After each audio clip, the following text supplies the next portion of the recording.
This is Undaunted.Life, a man's podcast. I'm your host, Kyle Thompson. Let's get into it. And you will know the truth, and the truth will set you free. That is John 8:32. Guys, we're very excited to have you here for today's episode. And we just got to keep some announcements going from last week, because last week I gave y'all an update on the Daily Blade. And just let y'all know that within a few hours, this show was already making the rounds around the world, that we were in the charts. And as of the recording of this, we are still crushing it in the charts, guys. We're still in the top charts in our category, and we're in the top charts overall. It's been absolutely amazing. But then I get a random text message from Joby last week, and it's an article from the Associated Press, okay? The Associated Press had a list of the top 10 new podcasts of 2025.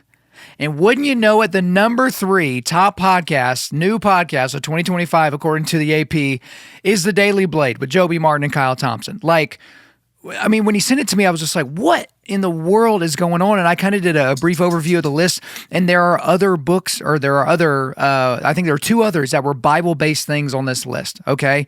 And just with what we're seeing, guys, because the subject matter of today's episode is obviously Wes Huff's appearance on the Joe Rogan Experience, you have Bible sales, like not at all-time highs, but like soaring Bible sales. You have people like Jordan Peterson and Russell, Russell Brand, and just all these different, public intellectuals that are either becoming Christians or getting very Christian curious or spending time in the Bible.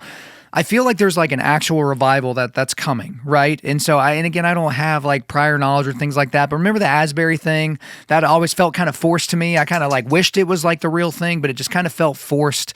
It's like, this feels like a really artificially long worship set. And then, they moved it offside, and it's like, all right, come offside and we'll give you Chick-fil-A sandwiches. It's like, oh, well, it's for a revival. You're not going to need to, entice people with Chick-fil-A sandwiches. But there's so much happening right now, and it's the guys. Right? It's the guys that are coming together that are finally like, okay, I'm going to start taking this Christianity thing seriously, at least in an evaluative way, or evaluatory. I don't know how you would say that, but like we're going to evaluate this, right? I'm going to read the Bible as if it's true. And it looks like the Daily Blade is helping you guys with that. So guys, if you are not currently subscribed or, plus buttoned or whatever the thing is you're listening on to the Daily Blade, you need to do that. It's Monday through Wednesday with Joby, myself, and we'll bring some friends along the way as we go through. But it's still going well. Keep sharing that around. But also, wanted to make an announcement that there is going to be a men's conference. So all the guys listening to this right now, there is a men's conference that will be held at the Church of 1122 in Jacksonville, Florida on October the 17th and 18th. And great lineup of speakers, if I can say so myself. So Joby Martin, obviously, that's his church. That's his backyard. It would make sense if he spoke. And that's around the time of the release of his men's book. And then we've got Willie Robertson of Duck Dynasty fame.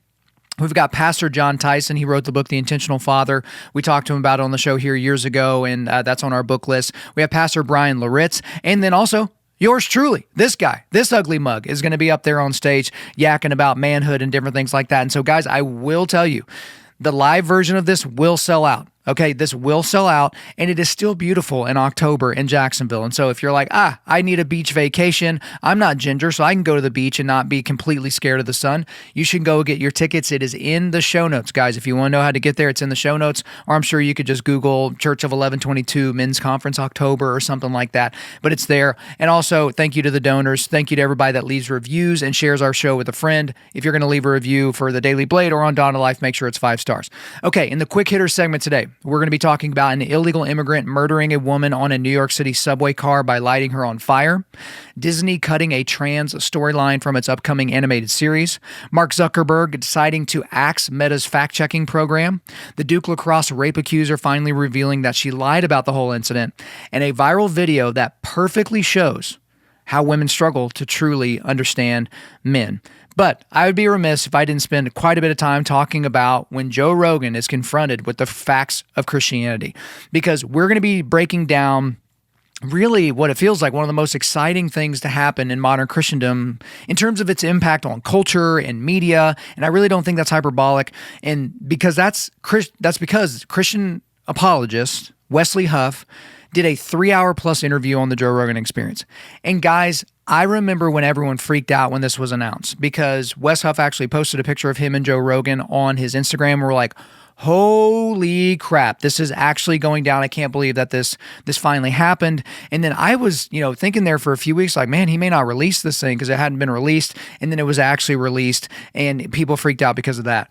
Because I know for years, I remember back when Ravi Zacharias was still alive and people didn't, think of him as a sexual deviant and any of that. I was like, oh my gosh, I was literally working with some people behind the scenes to try to get him on Joe Rogan. And there's like, this thing going around where people are getting signatures trying to get William Lane Craig on the show, right? Trying to, tweet at Joe Rogan and send him messages to get William Lane Craig on there. And then Wes Huff is the one that actually got it done. And so for some of you that are not familiar with Wesley Huff, he is a Canadian Christian apologist, speaker, and teacher. He had a debate, and this is kind of where this all went viral. He had a debate with a guy named Billy Carson on a show called Elevating Beyond. So Billy Carson was on the Joe Rogan Experience. I think it was last year or something like that. And this guy is billed as a supposed expert on ancient civilizations, okay? This guy has made a ton of money off that claiming that he can read these ancient writings, and he's compared all these different ancient writings, and he's come to these new revelations, right? He's been on a bunch of huge shows, but apparently the dude is a complete charlatan, okay? So Huff absolutely pantsed this dude during their little debate, okay? And apparently how it set up, or, basically how it was set up is the host of this podcast is like good buddies with Carson. Okay. So Carson had a wedding where like 12 people were at it and this guy was there, right? They live in the same neighborhood. And the host of this show gave Wes Huff like 24 hours notice to hop on via like Zoom to do just kind of this lighthearted discussion. This was not like okay, you present your opening arguments and the other guy presents his opening arguments. Okay, and then you get 5 minutes and then the other person gets 5 minutes to respond. It wasn't like that. It was just they were going to go back and forth on some stuff because Huff had made some videos and some posts before in the past basically calling Carson out for some dumb stuff. So this did not go well for him at all, for Carson that is. Carson kind of abruptly but politely ended the debate, citing that he had to leave. He kept kind of moving the goalposts whenever Huff would be like, wait, we need to kind of drill down on this. You said this, and this actually isn't true. He would like move to another subject matter. But it went so poorly for Carson that he actually went to the host's house in the middle of the night. They have this on like Ring doorbell camera. And in the middle of the night, he came with a cease and desist letter basically saying this video is not to see the light of day. Apparently, he sent a cease and desist letter to Huff as well. And that kind of had a whole Streisand effect. Like, if you're not familiar with Streisand effect, I think Streisand was like mad about Google Maps, like showing where her house was on Malibu. But the fact that she made it public made it apparent that more people would know where her house was. So if she would have just shut her mouth, people would not have known that that was her house. But it brought a whole lot more attention to the situation than it could have if Carson would have just kind of like, licked his wounds and taken off. But then Wes Huff posted the entire interaction to his YouTube channel in its entirety with no alterations after some of the clips that started circulating online. And I'll put the link to that in the show notes today so you can check that out. But we're going to spend our time today engaging with Wes Huff's interview on the Joe Rogan Experience. I'm not going to do a breakdown of his debate with Carson. You can go watch that for yourself. I think it's a couple hours long, and you can check that out because this came out last week. But here's my advice before listening to my commentary. Go and watch the interview with Joe Rogan on Joe Rogan with Wes Huff before listening to my commentary.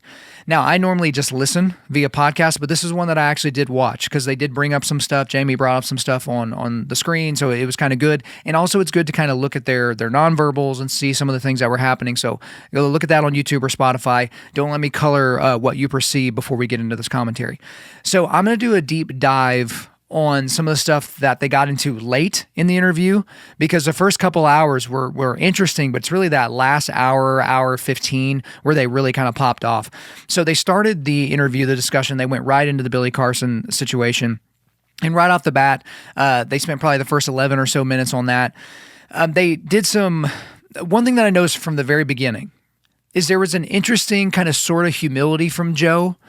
Because Joe, like a lot of people, he ate up Billy Carson's crap. He absolutely ate it up. He thought that Billy Carson, everything he was saying was legit. So we see some very interesting humility from Joe at the beginning. Huff said that Carson had tried to sue him, but since he's Canadian, basically he told the guy to go pound sand. But early on, Joe's tone was very different than I've seen just about every other time he's mentioned the Bible or Christianity. And Joe, by his own admission, said back in the day he was very, very dismissive of Christianity and almost militantly atheist in a lot of ways, and he softened on that approach, but he still doesn't think it's legit. Typically, he's very dismissive of how the Bible got to us, how the translations got to us, how they went from oral tradition to written tradition. He essentially says that modern, translations of the Bible are you're impossible, you can't trust them. But he's also questioned aloud whether or not Jesus of Nazareth was a real historical person, which I've talked about ad nauseum on this show at this point, which is one of the most hilariously stupid and ignorant things that you could possibly say as it pertains to people that existed during antiquity, right? But early in the interview, Joe Rogan said this, and I have the exact quote here. The problem is, to really delve into these subjects, it takes a tremendous amount of research, years and years and years of research. You really have to know what you're talking about. And so again, all of us have our blind spots, but the problem is when you make grandiose black and white statements about things that you are ignorant on, you can end up with egg on your face. You can end up looking a little foolish. And Joe Rogan has very much so over the years said some things about Christianity that are so abjectly false and ridiculous that when he's sitting across from a real expert, his tone was just very, very, very different. Then we get a little introduction to Wes Huff. His parents were missionaries. He had a freak paralysis when he was like 12 years old, and he had kind of a miracle restoration of use of his limbs. I think it was legs. He was paraplegic. He did some soul searching as a teenager. He wanted to discover his own faith. At the end of about, a year and a half journey, he came to faith that Christianity was true. He went to college and he was challenged by the beliefs of other people that were of other religions or no religions. All these people said that the Bible was not legit. Joe actually admitted to watching about 20 hours of Huff's stuff over the last couple of weeks before doing the interview, so that was very interesting. And then Huff talked about how late in college he realized that he needed to get real about understanding the Bible and why it's reliable. Then Joe started asking about the Dead Sea Scrolls. So he's talked about the Dead Sea Scrolls a lot on his show, and again, he's typically very, very dismissive. But Joe asked him how you can take manuscript pieces, right? Because we have a lot of fragments of manuscripts, and how can you make a narrative out of that? So Wes Huff talks about that. And then he asked, and this has been one of the clips that's gone pretty viral, he asked if the book of Isaiah that was found, the entirety of Isaiah that was found in the Dead Sea Scrolls, if it matched what we have today. And I'm not going to show the clip here. We'll show some clips towards the end, but we're not going to show the clip here just because it's a little bit longer. But Huff explained that what we have, that basically when they found the entirety of the book of Isaiah in the Dead Sea Scrolls, that it pushed back our understanding of the translation or transmission of the book of Isaiah for over a millennium, over 1,000 years, and how that one matched exactly what we have today, which absolutely blew Joe Rogan's mind. Then when there was a discussion about ancient languages, and there was a very interesting claim that Huff made. He said that if you can claim to read ancient Sumerian, right, which Billy Carson does, that it's essentially a tell that you're full of crap because we have no idea how these words were pronounced. We have no idea what their meanings are. And so he said that, which was an interesting tell. They talked a little bit about Mormonism. Huff talked about how the Jews were very, very careful in how they would copy the Old Testament documents, but that with some of the New Testament documents that were copied, some of them were copied very speedily because there were people that were so, anxious about getting the gospel out so it could spread faster. So it caused some issues with some manuscripts. But he also explained that because there are mistakes in certain manuscripts, it actually proves that the core manuscripts are more legitimate because they can actually geographically locate where issues started to occur with some of the manuscripts and say like, okay, it looks like a few people in this area of the world were distributing stuff that were copied a little bit quickly or sloppily. And so they were able to kind of like, that actually helps with the manuscripts. But then they kind of talked about the Epic of Gilgamesh and Noah's Ark. This is about an hour and 7 minutes in.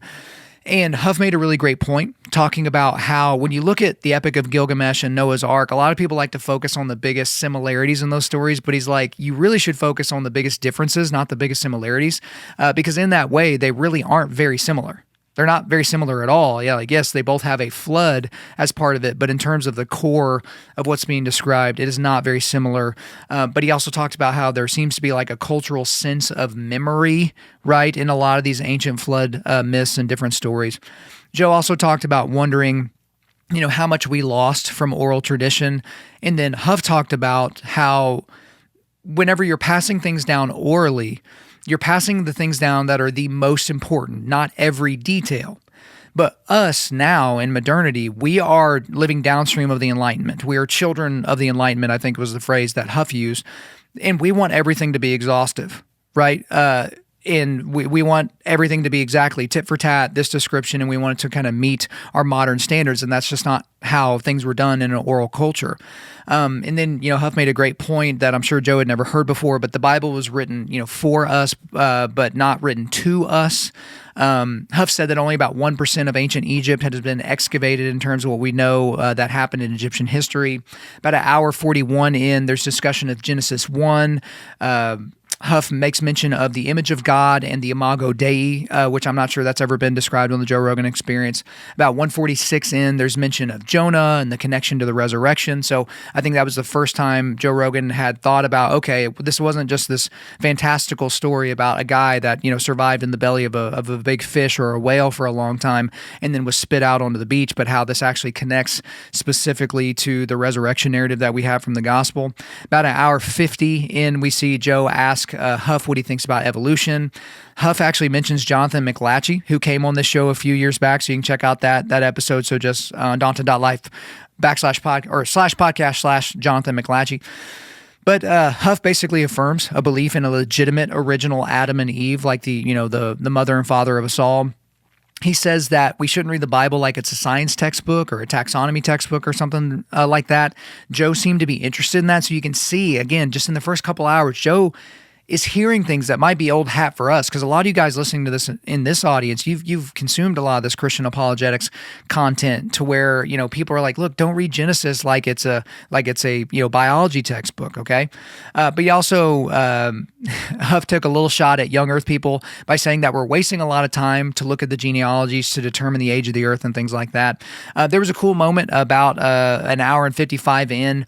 Huff gave Joe Rogan a couple of presents. He gave him a papyri, a facsimile of the P52. It's like a little fragment of the Old Testament. It's kind of Old Testament evidence for the New Testament. And then we also have, there was a couple of different things there. There was like a little part that had like John 18 on one side. This was Jesus on trial before Pilate. And, one side says, everyone who follows me follows the truth. Those are the words of Jesus. And then on the other side, it was Pilate saying, what is the truth?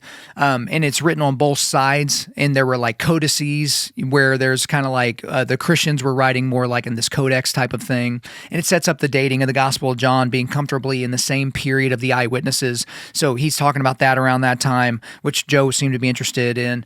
Just after the 2-hour mark, he informed Joe of the connection between J.R.R. Tolkien and C.S. Lewis. Joe was not aware of the connection between those two men. About 2:13 in, scientists believe in one miracle, but, there are plenty of miracles in the Bible, but everybody believes in miracles. It just depends on how many. So I say all that to say this. Around 2 hours and 19 minutes in, we really get cooking here. Okay, so I'm not saying you need to skip the first 2 hours, but we really, really get cooking about 2:19 in. Okay, so Huff starts talking about the claim by the apostles of the resurrection. Okay, so Joe asks him about his thoughts on the resurrection, and Huff says that this is a historical question, not a philosophical one. This is not a theological question when we're talking about the resurrection. We're talking about a historical thing that actually happened or did not happen, right? And Joe talks about how secular people kind of can't get behind the resurrection from the dead. Like we can get behind some of the moral teachings, but not really anything else. Huff talks about the Gospels being written during the time of the eyewitnesses. He talks about 1 Corinthians 15, where it says that Jesus appeared. Huff actually said 400 people at once, but in 1 Corinthians 15, we see that Christ appeared to 500 people all at once. They were all eyewitnesses at that exact moment of the resurrection.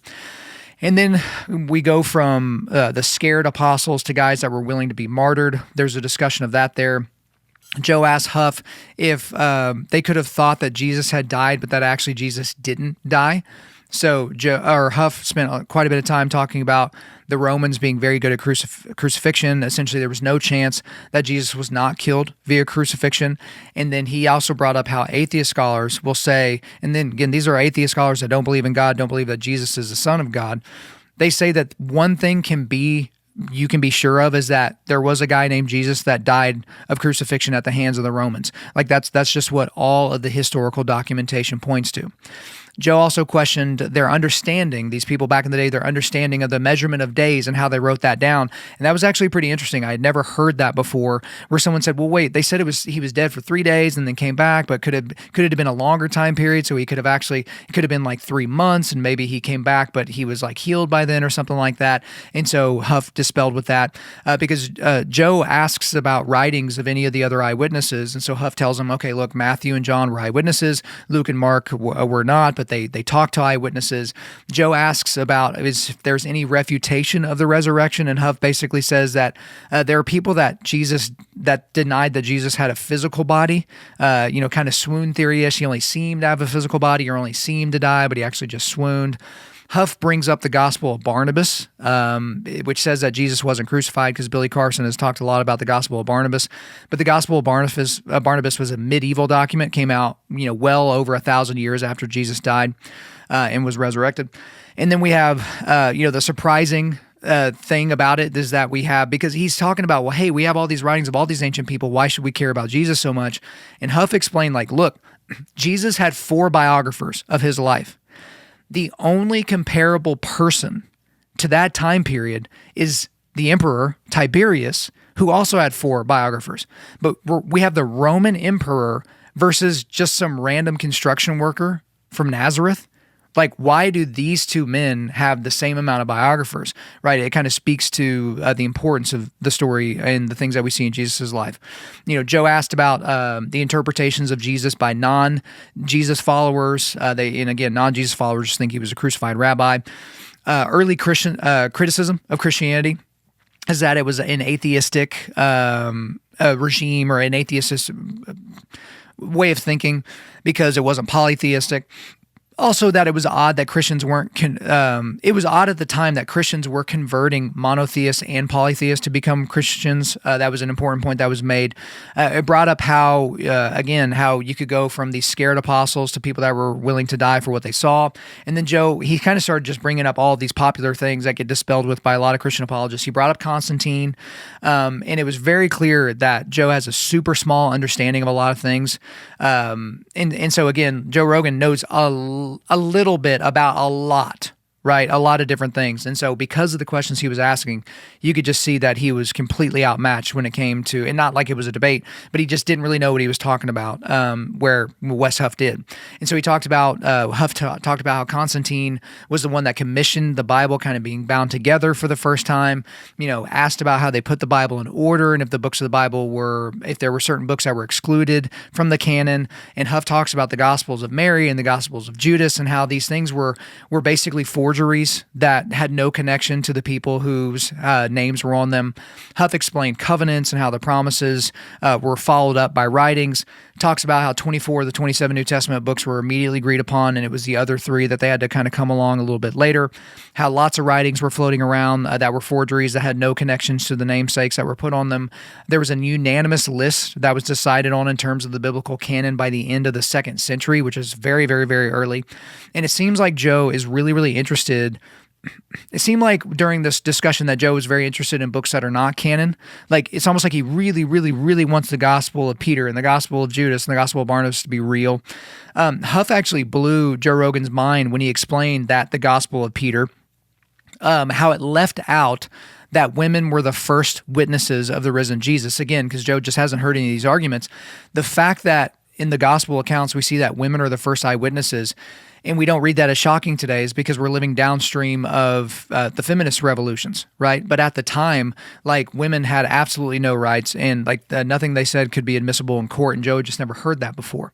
And then he explained, why the Gospel of Judas is debunked, because, this was actually very, very interesting. This blew Joe Rogan's mind as well, because most of the names that were used in the Gospel of Judas, these were common names in the 2nd and 3rd century in Egypt, not common names in the 1st century in Judea.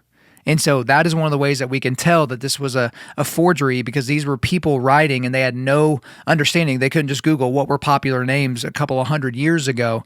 And so it kind of leads us to believe, to know that the Gospel of Judas was a forgery. Huff talks about how our deep level of study of the Bible is really only about 50 years old. And so with large language models and things coming on board, that's going to be incredibly important to our understanding of the connections in the Bible. Joe showed at least a little bit of his openness to the narrative of Scripture, but then he kind of gets lost in this, some of these overwrought, grandiose ideas of the connections between all of humanity and all of us are connected somehow and that kind of thing. And then, there's talk about how people can know that nothing happened. Like, Joe was very dismissive of people that are like, I'm an atheist. Nothing happens when you die. Like, how could you possibly know that? Okay. But at the 3 hour and 5 minute mark, at the 3 hour and 5 minute mark, this is where I think Huff senses, this conversation's coming to a close. We need to put a finer point on this. So Huff asks Joe Rogan this, word for word. In all of this, what do you think of Jesus? What do you think of the historical person of Jesus?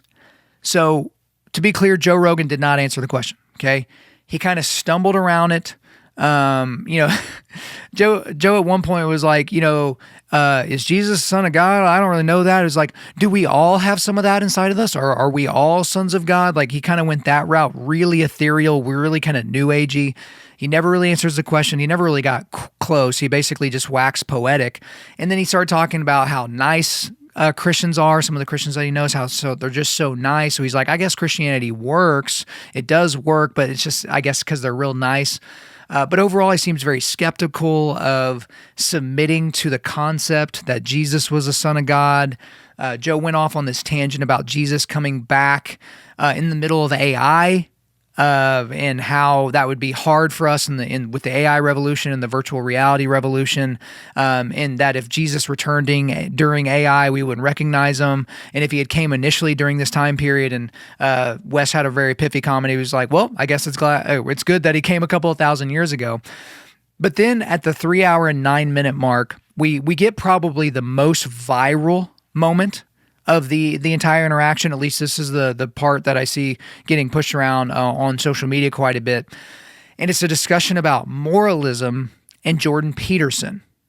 So obviously I'm a big fan of Jordan Peterson, but Huff made a very, very interesting comment about that. So I can't, again, show the entire clip because I don't have permission to, but I do just want to show about a minute of this clip here. So let's go to the clip. I really like the way that Jordan Peterson articulates it, but I think he misses the forest for the trees. How so? In that he sees Jesus as an archetype. And I don't think actually even Jesus gives you the opportunity to see him as the archetype. Because I have this love-hate relationship with all of Peterson's stuff, because he seems to get so much right where he walks up to the line, but he doesn't want to cross over.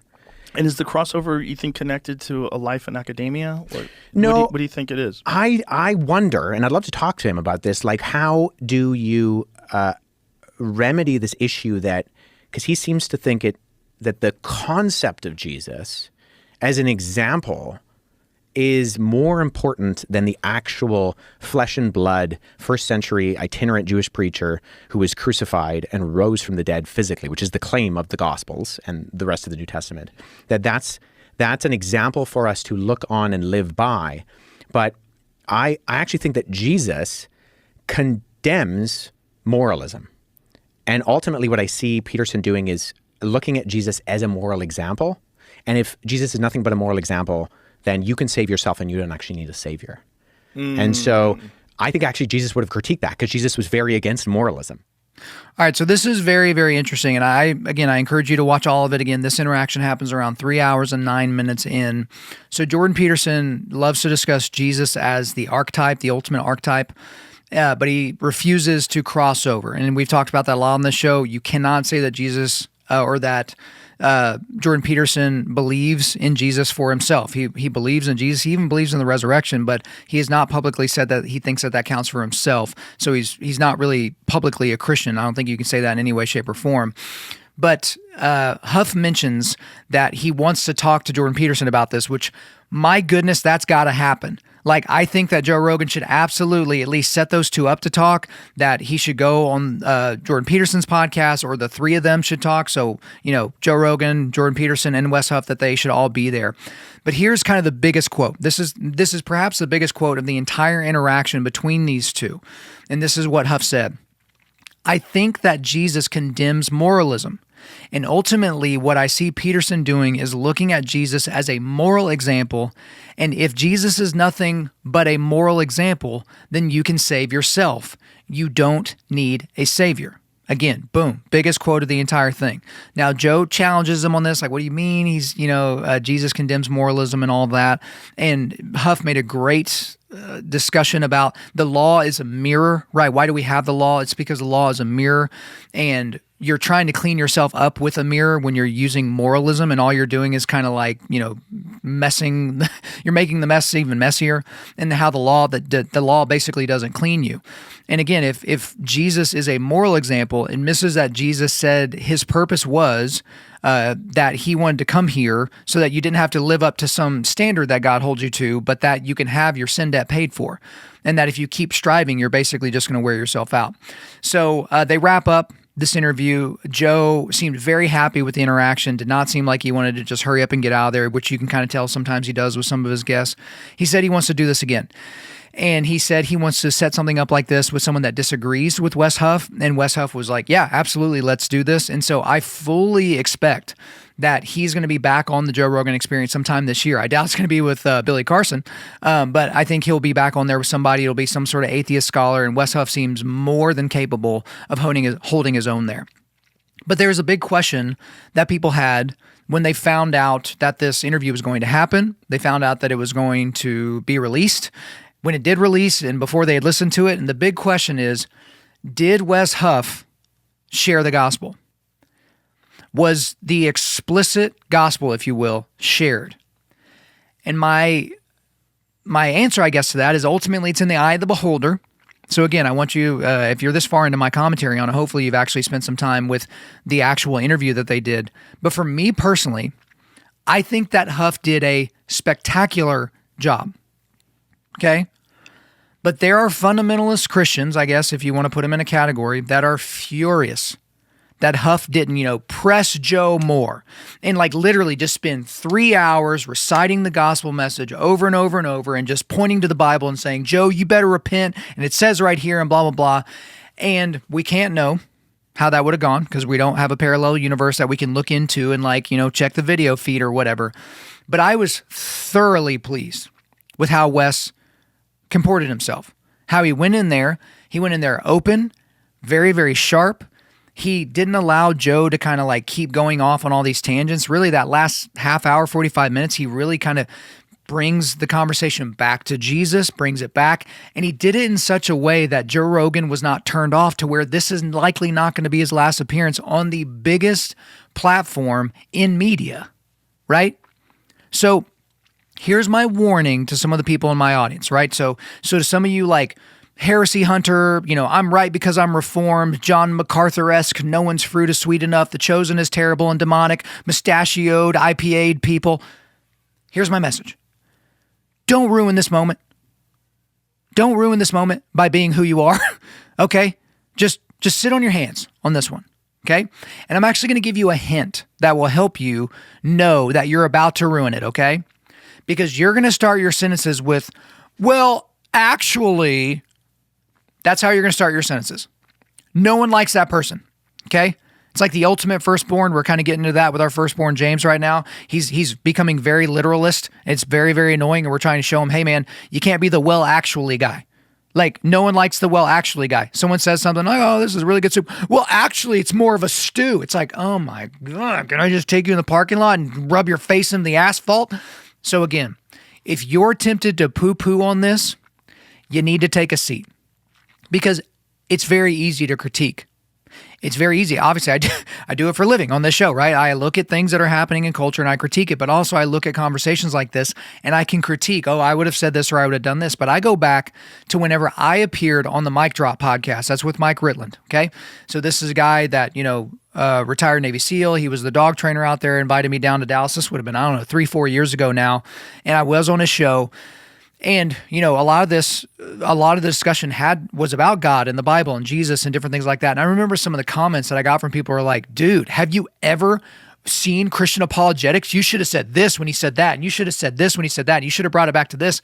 But the thing is you're not the one in the room. You're not in the conversation with somebody. The only thing you can observe is what he said and what I said. You can't observe what he's thinking or what I'm thinking, right? And when I'm in the room, I only got what he says, what I say, and what I'm thinking. I don't know what he's thinking. I don't know what the producers are thinking. Like, you're getting the final edited version, right? Did you know there were a couple of breaks in there where we went to the bathroom? We had some more conversations in between. Do you know that Mike and I still talk to this day? We talked yesterday, and we've still had conversations about God, the Bible, and different things like that. That is not privy to you because it's none of your damn business, right? So it's very easy to look at what Wes Huff said and be like, well, I would have done it differently. And so here's my encouragement to you, I would have done it differently people, to you people that critique the things that I talk about or the tone that I use or the people that I decide to platform or not. Build your own platform, build up your own credibility, and then work your way onto the Joe Rogan Experience, and you do a better job. Ready, set, go. The more the merrier, okay? But in this particular instance, the reason why I think Wes Huff did such a good job is because he understood two things. He understood that he was talking to an audience of one. Okay, I mean that a couple of different ways. The one audience is God, but also the one audience is Joe Rogan, while simultaneously talking to an audience of millions. So he's communicating as if to an audience of one, to the God that's there in the conversation and the guy across the table from him, right? But then he knows that there are millions and millions and millions of people that are going to see the entirety of this interview, right? There's already been millions. I think when I watched it the second day it came out, it already had over 2 million plays just on YouTube. So that doesn't take into account Apple Podcasts or Spotify or any of the clips that have started to make the rounds on TikTok and Instagram and Facebook and all these other different places. Millions and millions of people are going to see this. And so what we witnessed in this Wes Huff interview on the Joe Rogan Experience is the biggest gospel conversation in media history. Is it the most important? That's a value judgment, right? I can't say that it's the most important, but no one, there's never been a time like this where media was in a way that was this accessible, where you had someone go on and basically preach the gospel to the biggest podcaster on the planet. This was an incredible, incredible thing. I'm here for it. I loved it. I think it was fantastic, and I can't wait for him to go back on. Hey guys, real quick. As you've heard me describe before, I am incredibly conservative about the supplements that I take. I spent years being terrified of putting different products in my body because I didn't know what they were made with or if it was going to be kind of fly-by-night companies using all kinds of crazy ingredients. So I've always wanted to partner with an American company that only uses the highest quality ingredients, and that's why I want to remind you that we are partnered with Jocko Fuel. Jocko Fuel is Jocko Willing's supplement company that is based here in the United States. So what are some of my favorite products that they make? So they make whey protein powder, and guys, they just released a cookies and cream flavor not that long ago, and it is ridiculously good. Make sure you use it with milk. It makes it even better. They also make clean energy drinks. I finally decided what my favorite was, and that's pink lemonade. That is my favorite of all their flavors. But they also have the best tasting greens powder on the market. I prefer the peach flavor myself. They also make pre-workout and ready-to-drink protein. So I actually mix the ready-to-drink protein in my boys' milk, and they love it. They're constantly like, Dad, banana milk, banana milk. So we got to hook that up in the Thompson household. But I also use their krill oil, fish oil, creatine, vitamin D, and their sleep aids. And guys, they've got new stuff coming out all the time and a bunch of stuff I didn't even have time to mention. Guys, if you take your health and wellness seriously, then you simply can't afford to put cheap and inconsistent supplements inside of your body. Try Origin out today by going to www.jockofuel.com. That's jockofuel.com. Use the promo code Undaunted to get 10% off your order. Again, that's jockofuel.com, promo code Undaunted to get 10% off your order. All right, guys, let's get into the quick hitters. An illegal immigrant murdering a woman in New York City on the subway by lighting her on fire. So this is according to the New York Post on January the 7th of this year. The illegal immigrant accused of torching a woman to death on a Brooklyn subway train was so blackout drunk that he was shocked when cops showed him video of the appalling attack, newly released court records reveal. Oh, damn, that's me. Guatemalan native Sebastian Zepeda Khalil, 33, allegedly told New York Police Department detectives when he was shown footage of the December 22nd attack at the Brooklyn F train station. So with the quick hitters today, we're going to get right into the big takeaways. My first big takeaway on this one is this guy should obviously get the death penalty, and he should get it quickly. I don't care that he was drunk, okay? Because even in my most drunken stupor, which again, I've never been so inebriated that I couldn't operate. It's just not something that I've ever done. I would never set someone on fire. I would never walk onto a subway train, see a woman sleeping, and think, I'm going to set her on fire. Okay? Because even if this person didn't mean to kill them, he's so stupid and so reckless that he is willing to go around setting people on fire. That is not someone that should be alive. He committed the act in this country. He murdered someone on purpose, so he should die for that. Again, last week I talked a lot about the death penalty. You can go back and listen to my commentary from last Thursday if you want more on that. But my next big takeaway on this is, how many more Americans have to die at the hands of people that shouldn't even be here before we get serious about this? And I don't just mean about the logistics of the seriousness of getting criminals and just these bad leeches on the American society and taxpayer, getting them out of the country. I mean, before people that are pro-immigration, pro-open borders, pro all that are serious about, okay, perhaps we've gone overboard. Because people will say dumb things like, well, actually, it's more likely that that woman would have been set on fire by a non-illegal immigrant because of all the statistics and all the blah, blah, blah. Well, you know what? This woman actually was set on fire by an illegal immigrant, you moron. It actually happened. We've got the video, right? We've got the evidence. And so anytime someone in this country is hurt or harmed in any way by someone that shouldn't be here, that is a travesty. An absolute travesty. If you get in a fender bender with somebody that's an illegal immigrant that doesn't have insurance and that ends up coming out of your butt, that's a problem. Okay? And then clearly up to the amount of murders that are happening in this country, because guess what? If the people are not here, then they can't commit the crime. You see how that works, right? I know some of you are going to need to get out a blackboard and really kind of connect all those words. But if the criminal is not in this country, they can't perform the crime in this country, whether that's grand theft auto or murder. Again, I'm so sick and tired of this. And I don't want it to happen to anyone in my family. I don't want it to happen to anyone in your family. Why is it not okay to say that? All right, next quick hitter here. Disney cutting a trans storyline from its upcoming animated series. So this is according to the Daily Wire on December the 18th of last year. The transgender identifying teenager who voices a character in Disney's new animated series Win or Lose is upset that the studio cut out a trans storyline from the show. The Pixar series, which will air its first episode on February the 19th, follows a co-ed middle school softball team preparing for its big championship game.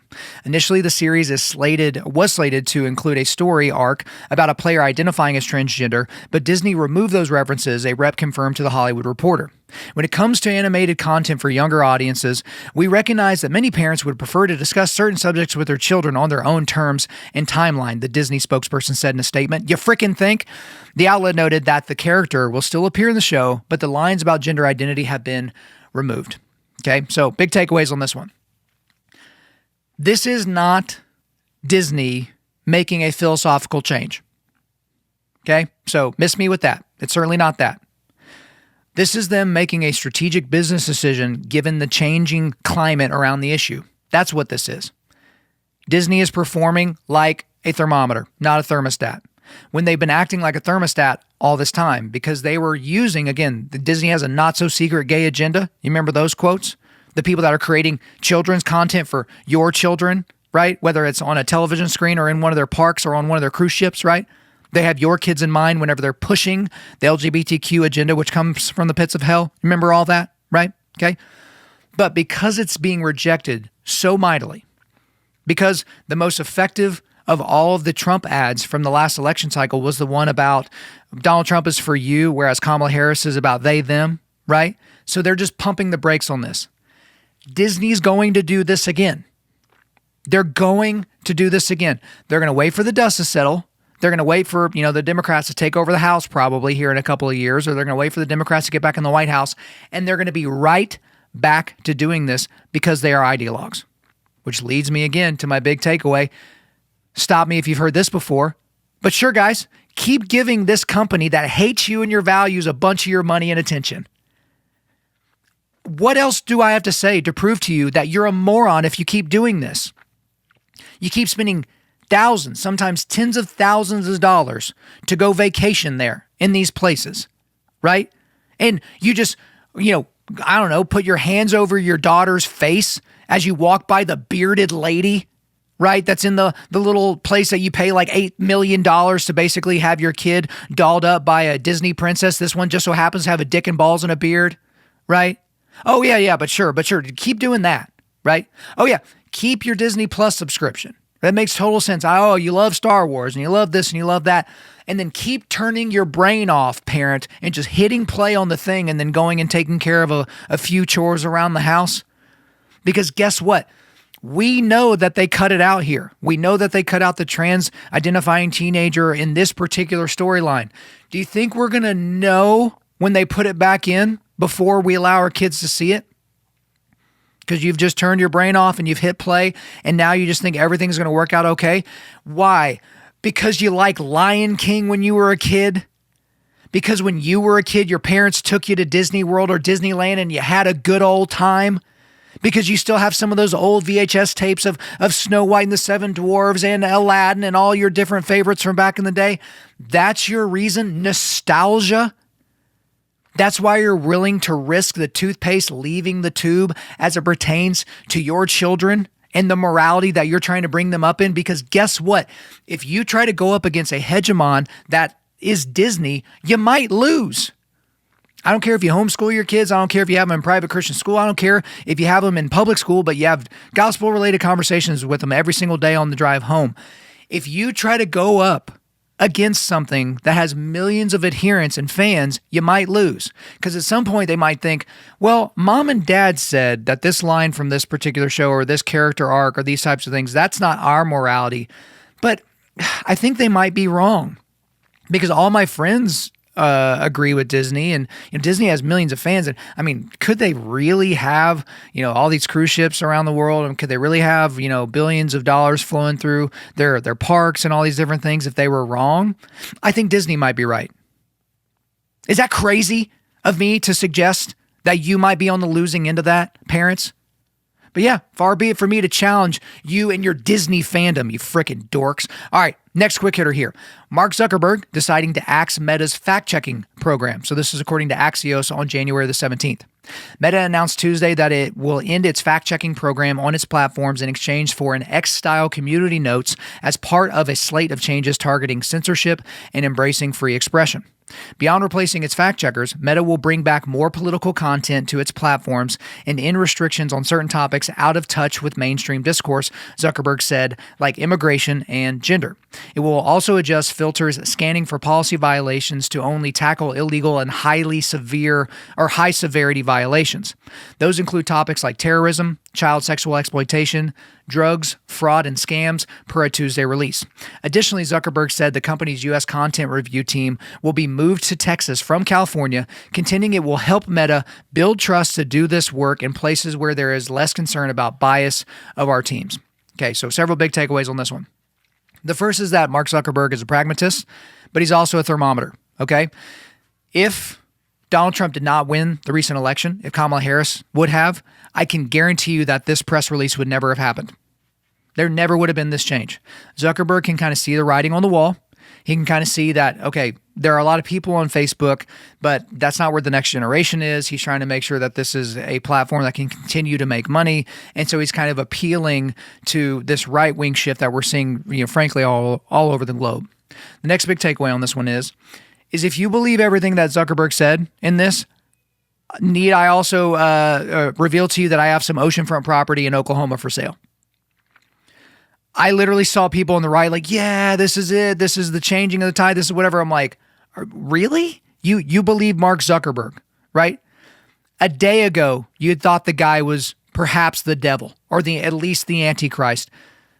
But now he's okay because Dana White's on his board of directors now, because he goes to UFC events, because he does this press conference. You actually believe this? Because here's the thing, and need I remind you about people that are of the left, which Mark Zuckerberg clearly is of the left.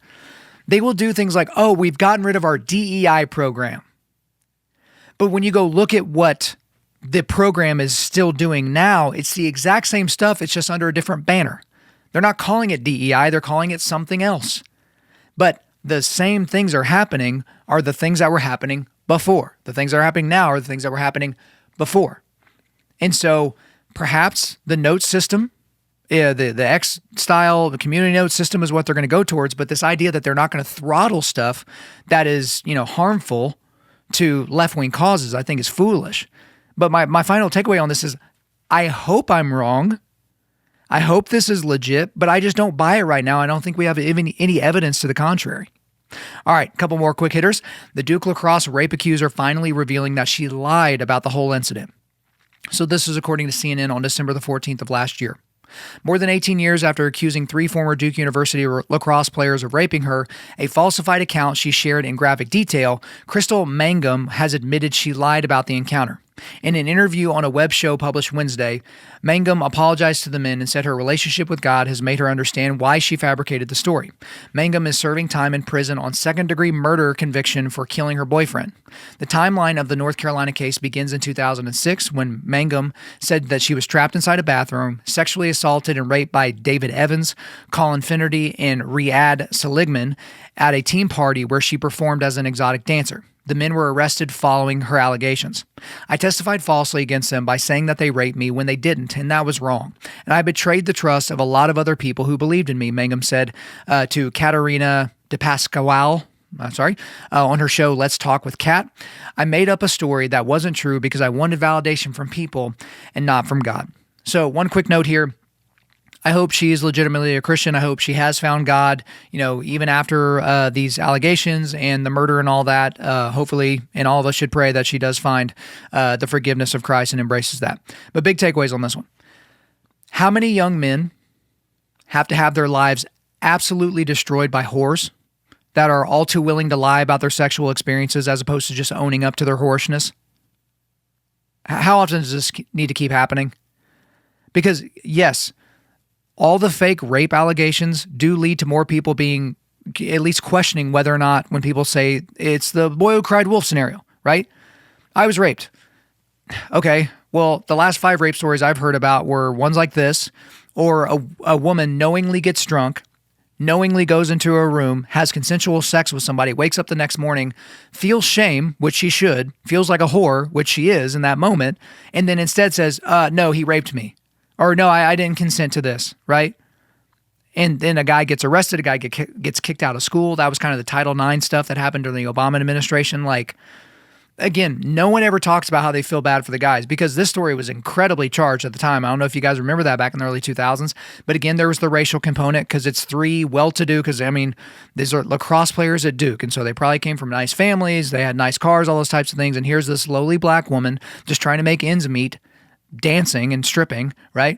And then, of course, this was a power dynamic because these were men of privilege and white privilege, and here's this black woman, and so there was the racial element, there was the class element, there were all the things. It just so happened that none of it was real, right? None of it was real. Now, they can't say these guys definitely had an issue because they were part of a team that paid for an exotic dancer to come in and entertain them. Had they never done that, they never would have got caught up in all of this, right? So there is certainly some fault for them. But again, we don't think about these guys that, for how long, and perhaps to this day, is it hard for these guys to get a job?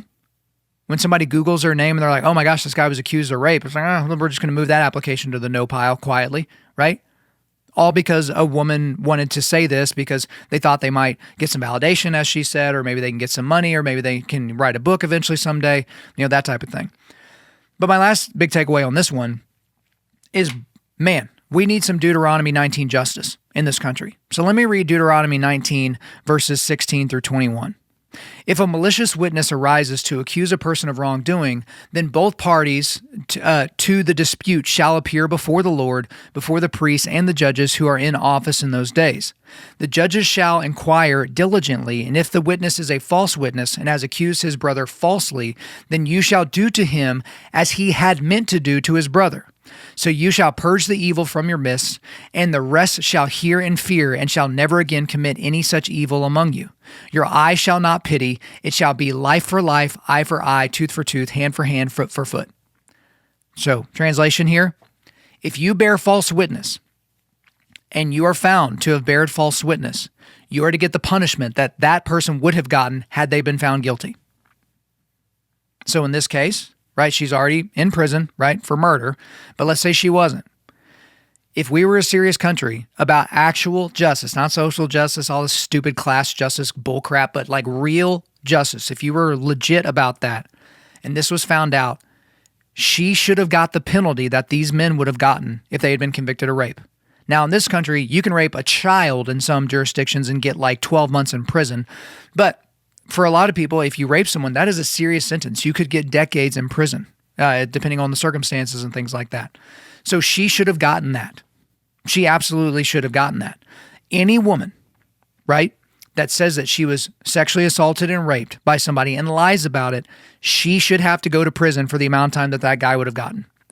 If that were to start happening, I think we'd see a lot of changes with people as it pertains to how they comport themselves in an environment with the opposite sex. I think we would see a lot of women not actually doing that. The next morning when they wake up after doing what they've done, what they've chosen to do, they will deal with the shame themselves, maybe cry out to God, maybe find Christ in the whole process, but they're not going to try to destroy and burn down an entire family tree, right?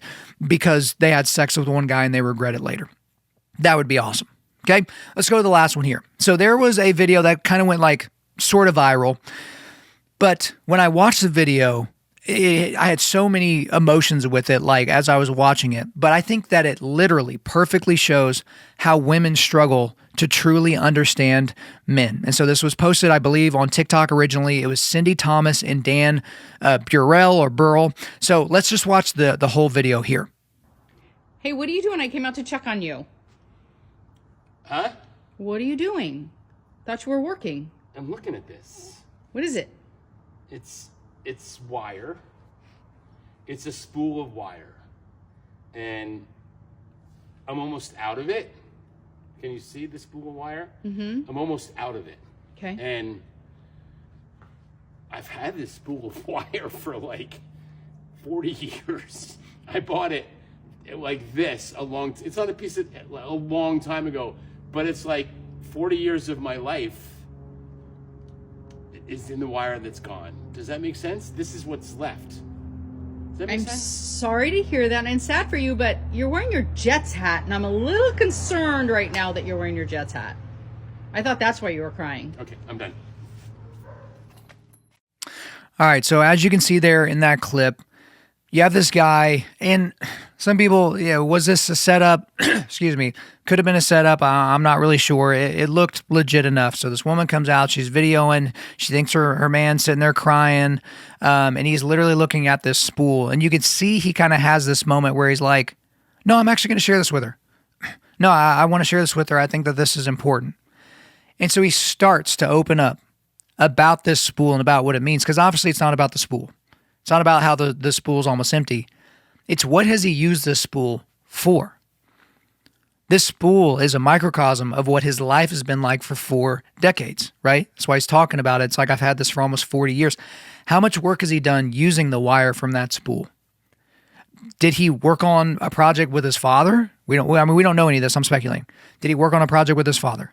Did he first show his son how to do something with some fencing using some of the wire from that spool? Was this a gift from his grandpa, or was this something that he took from a shop somewhere that, a mentor gave him? We don't know any of that, but you can tell that there's something very, very meaningful to this. And the woman just completely craps all over him. Oh, I just thought you were out here, crying about the Jets. Okay, women. I know we've got about 5% of our audience is ladies. It's diminishing perhaps every week, but we got some killer lionesses, and I'm talking to you right now, okay? So women, do you want to know why men don't open up more? You really want to know? It's not because we're emotionally stunted, all of us, right? It's not because, we can't get in touch with our emotions. It's not because we were spanked when we were kids. It's not because, we were breastfed. None of that.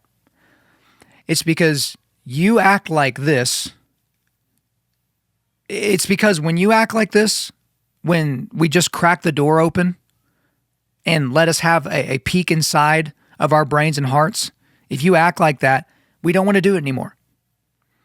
Because you could tell this guy is like, I'm going to crack the door open. I'm going to let her kind of know what I'm thinking. I'm going to let her into my brain. I'm going to let her into my heart. And then this is how she reacted.